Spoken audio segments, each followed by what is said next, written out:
This is my first time visiting the birthplace of my wife's parents, and she's, of course, in the front row there. There you are, Usha.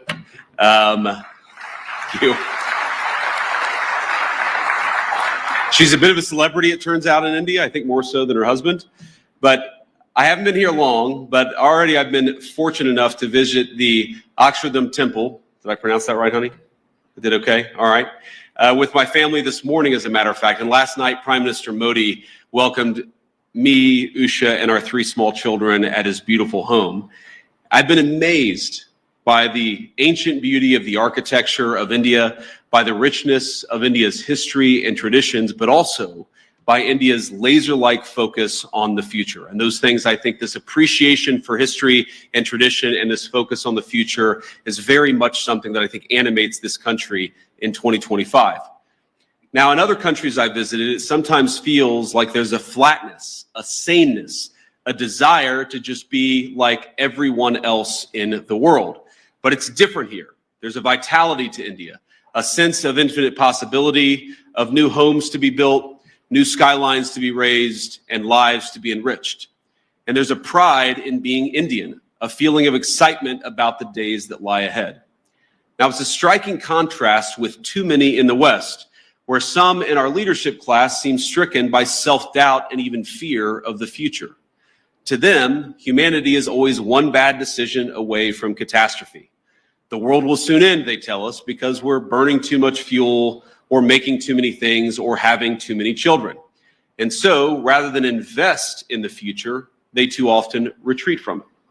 Some of them pass laws that force their nations to use less power. They cancel nuclear and other energy generation facilities, even as their choices, the choices of these leaders, lead to more dependence on foreign adversaries. Meanwhile, their message to their friends, to countries like India, is to tell them that they're not allowed to grow. Well, President Trump rejects these failed ideas. He wants America to grow, he wants India to grow, and he wants to build the future with our partners all over the globe.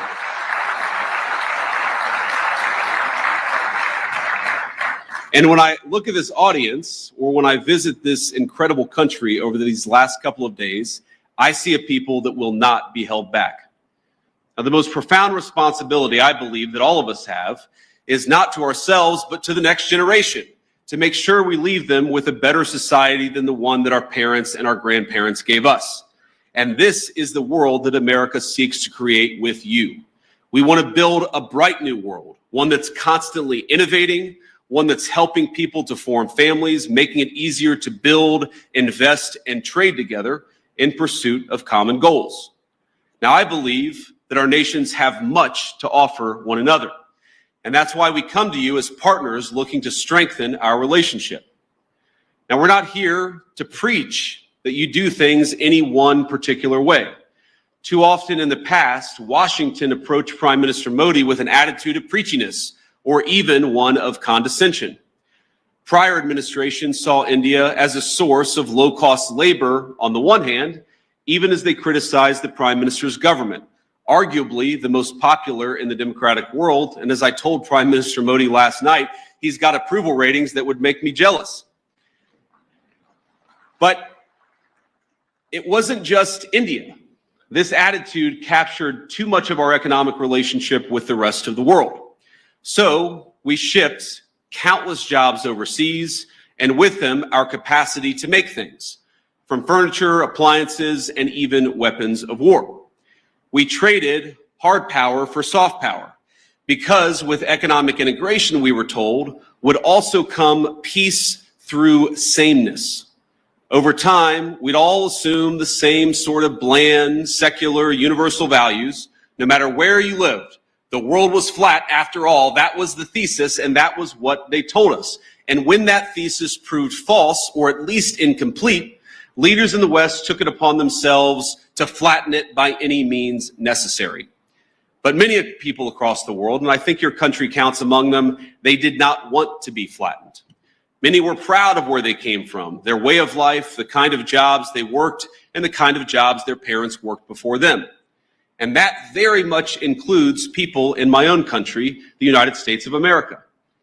Now, some of you are aware of my own background. I actually didn't plan to talk about my background at all until last night at dinner while my children mostly behaved. We gave an A- for behavior with the Prime Minister. The Prime Minister said, I have one request. I want you to talk a little bit about your background. And so I wanted to do that. For those of you who don't know anything about me, I wanted to talk about it. I come from, and I'm biased, the greatest state in the Union, the state of Ohio, a longtime manufacturing powerhouse in the United States of America. My home specifically is a place called Middletown. Now, it's not a massive city by any means. It's not Jaipur, but it's a decent-sized town and a place where people make things, which has been a point of pride in Middletown for generations.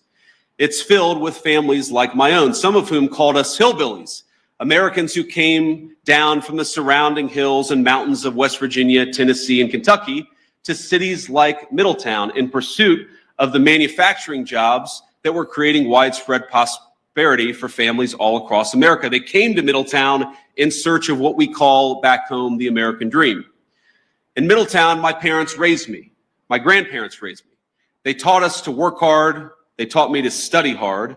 And they taught me to love God and my country and always be good to your own. My granddad, who I called Papaw growing up, he typified that. Late into life, he worked as a steelmaker at the local mill. And I know India has a lot of those.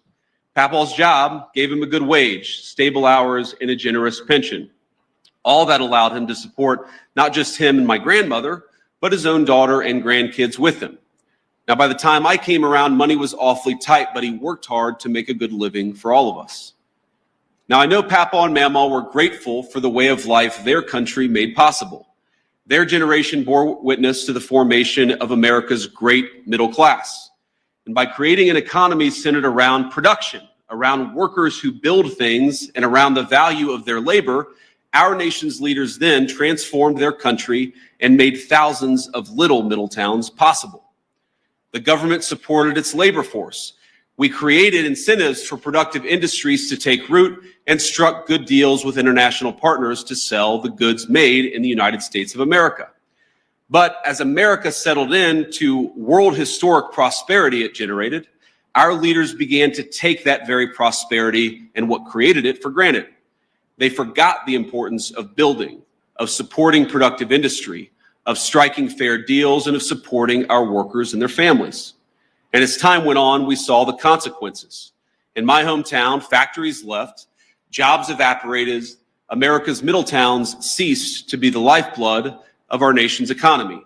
And the United States, as it became transformed, those very people, the working class, the background of the United States of America, were dismissed as backwards for holding on to the values their people had held dear for generations. Now, Middletown's story is my story, but it's hardly unusual in the United States of America. There are tens of millions of Americans who, over the last 20 or so years, have woken up to what's happening in our nation. But I believe they woke up well before it's too late. Now, like you, we want to appreciate our history, our culture, our religion. We want to do commerce and strike good deals with our friends. We want to found our vision of the future upon the proud recognition of our heritage rather than self-loathing and fear. I work for a president who has long understood all of this, whether through fighting those who seek to erase American history or in support of fair trade deals abroad. He has been consistent on these issues for decades. And as a result, under the Trump administration, America now has a government that has learned from the mistakes of the past. It's why President Trump cares so deeply about protecting the manufacturing economy that is the lifeblood of American prosperity and making sure America's workers have opportunities for good jobs. As we saw earlier this month, he will go to extraordinary lengths to protect and expand those opportunities for all Americans. And so today I come here with a simple message. Our administration seeks trade partners on the basis of fairness and of shared national interests. We want to build relationships with our foreign partners who respect their workers, who don't suppress their wages to boost exports, but respect the value of their labor. We want partners that are committed to working with America to build things, not just allowing themselves to become a conduit for transshipping others' goods. And finally, we want to partner with people and countries who recognize the historic nature of the moment we're in, of the need to come together and build something truly new, a system of global trade that is balanced, one that is open, and one that is stable and fair. Now, I want to be clear, America's partners need not look exactly like America, nor must our governments do everything exactly the same way. But we should have some common goals, and I believe here in India we do, in both economics and in national security. And that's why we're so excited. That's why I'm so excited to be here today. In India, America has a friend, and we seek to strengthen the warm bonds our great nations already share. Now, critics have attacked my president, President Trump, for starting a trade war in an effort to bring back the jobs of the past, but nothing could be further from the truth. He seeks to rebalance global trade so that America, with friends like India, can build a future worth having for all of our people together. And when President Trump and Prime Minister Modi announced in February that our countries aim to more than double our bilateral trade to $500 billion by the end of the decade, I know that both of them meant it. And I'm encouraged by everything our nations are doing to get us there. As many of you are aware, both of our governments are hard at work on a trade agreement built on shared priorities, like creating new jobs, building durable supply chains, and achieving prosperity for our workers. In our meeting yesterday, Prime Minister Modi and I made very good progress on all of those points. And we were especially excited to formally announce that America and India have officially finalized the terms of reference for the trade negotiation. I think this is a vital step. Thank you.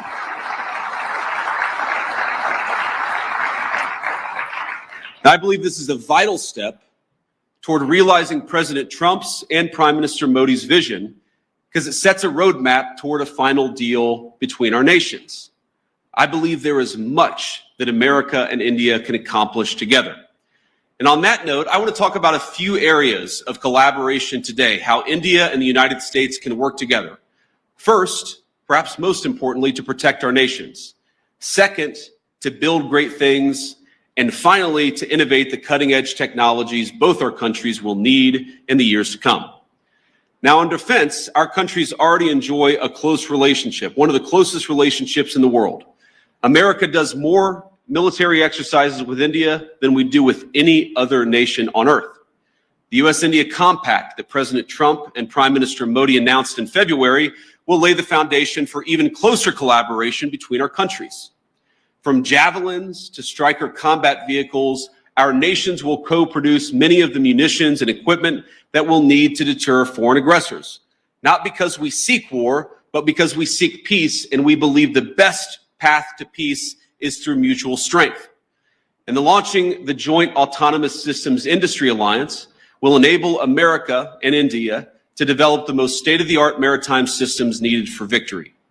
It's fitting that India this year is hosting the Quad Leaders Summit this fall. Our interests in a free, open, peaceful, and prosperous Indo-Pacific are in full alignment. Both of us know that the region must remain safe from any hostile powers that seek to dominate it. Growing relations between our countries over the last decade are part of what led America to designate India a major defense partner, the first of that class. This designation means that India now shares with the UAE a defense and technology infrastructure and partnership with the United States on par with America's closest allies and friends. But we actually feel that India has much more to gain from its continued defense partnership with the United States, and let me sketch that out a little bit. We, of course, want to collaborate more. We want to work together more, and we want your nation to buy more of our military equipment, which of course we believe is the best in class. American fifth-generation F-35s, for example, would give the Indian Air Force the ability to defend your airspace and protect your people like never before. And I've met a lot of great people from the Indian Air Force just in the last couple of days. India, like America, wants to build, and that will mean that we have to produce more energy. That's more energy production and more energy consumption. And it's one of the many reasons why I think our nations have so much to gain by strengthening our energy ties. As President Trump is fond of saying, America has once again begun to drill, baby, drill. And we think that will inure to the benefit of Americans, but will also benefit India as well. Past administrations in the United States of America, I think motivated by a fear of the future, have tied our hands and restricted American investments in oil and natural gas production. This administration recognizes that cheap, dependable energy is an essential part of making things and is an essential part of economic independence for both of our nations. Of course, America is blessed with vast natural resources and an unusual capacity to generate energy, so much that we want to be able to sell it to our friends like India. We believe your nation will benefit from American energy exports and expanding those exports. You'll be able to build more, make more, and grow more, but at much lower energy costs. We also want to help India explore its own considerable natural resources, including its offshore natural gas reserves and critical mineral supplies. We have the capacity and we have the desire to help. Moreover, we think energy co-production will help beat unfair competitors in other foreign markets. But India, we believe, can go a long way to enhance energy ties between our nations. And one suggestion I'd have is maybe consider dropping some of the non-tariff barriers for American access to the Indian market. Now, I've talked about this, of course, with Prime Minister Modi. And look, President Trump and I know that Prime Minister Modi is a tough negotiator. He drives a hard bargain. It's one of the reasons why we respect him. And we don't blame Prime Minister Modi for fighting for India's industry. But we do blame American leaders of the past for failing to do the same for our workers. And we believe that we can fix that to the mutual benefit of both the United States and India. Let me give an example. American ethanol, we believe made from the finest corn in the world, can play a tremendous role in enhancing our partnership. And I know our farmers would be delighted to support India's energy security ambitions.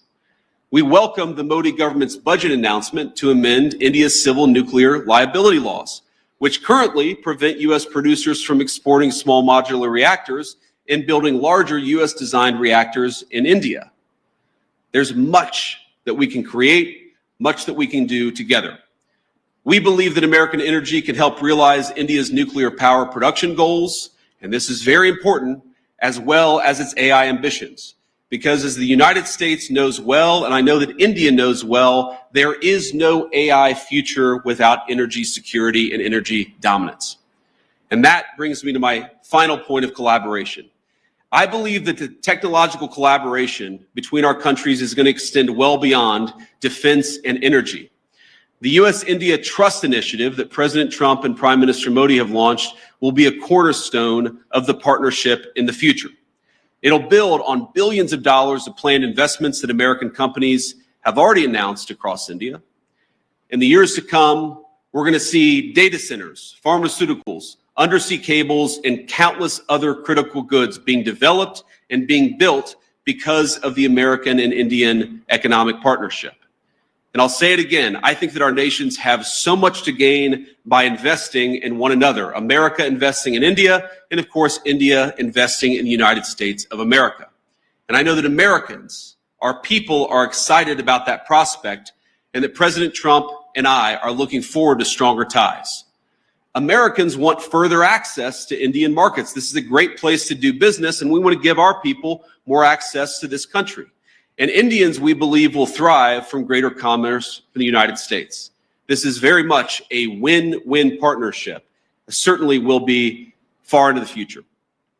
And as I know this audience knows better than most, neither Americans nor Indians are alone in looking to scale up their manufacturing capacity.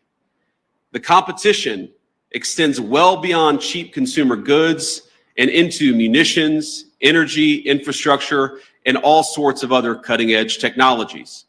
I believe that if our nations fail to keep pace, the consequences for the Indo-Pacific, but really the consequences for the entire world will be quite dire. And this, again, is where India and the United States have so much to offer one another. We've got great hardware, the leading artificial intelligence hardware in the world. You have one of the most exciting startup technology infrastructures anywhere in the world. There's a lot to be gained by working together.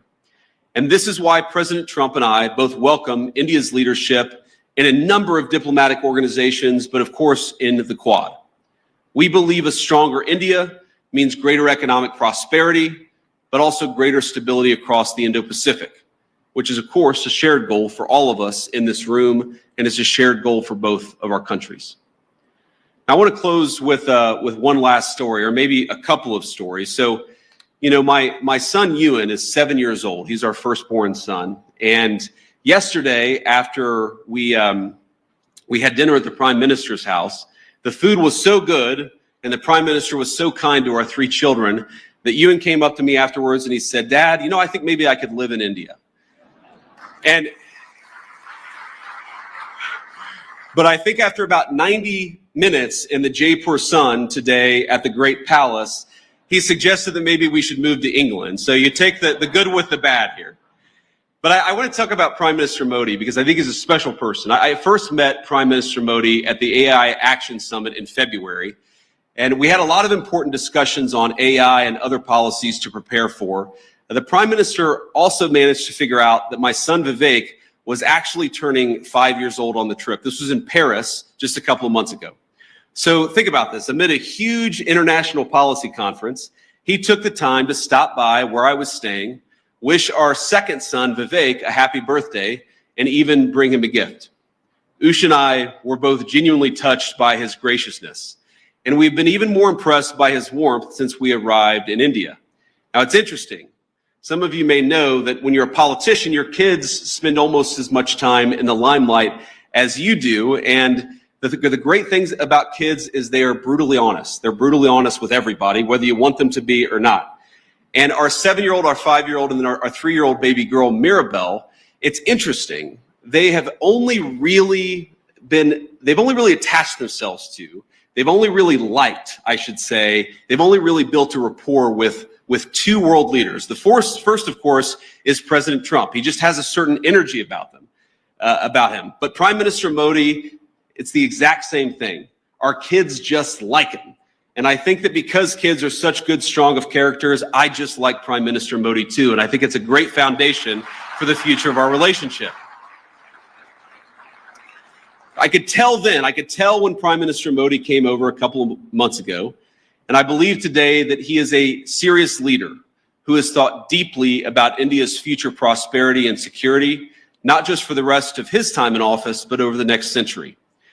And I want to end by making a simple overarching point. We are now officially 1/4 into the 21st century, 25 years in 75 years to go. And I really believe that the future of the 21st century is going to be determined by the strength of the United States-India partnership. I believe, thank you. I believe that if India and the United States work together successfully, we are going to see a 21st century that is prosperous and peaceful. But I also believe that if we fail to work together successfully, the 21st century could be a very dark time for all of humanity. So I want to say it's clear to me, as it is to most observers, that President Trump, of course, intends to rebalance America's economic relationship with the rest of the world. That's going to fundamentally will cause profound changes within our borders in the United States, but of course with other countries as well. But I believe that this rebalancing is going to produce great benefits for American workers. It's going to produce great benefits for the people of India. And because our partnership is so important to the future of the world, I believe President Trump's efforts, joined, of course, by the whole country of India and Prime Minister Modi, will make the 21st century the best century in human history. Let's do it together. God bless you, and thank you for having me.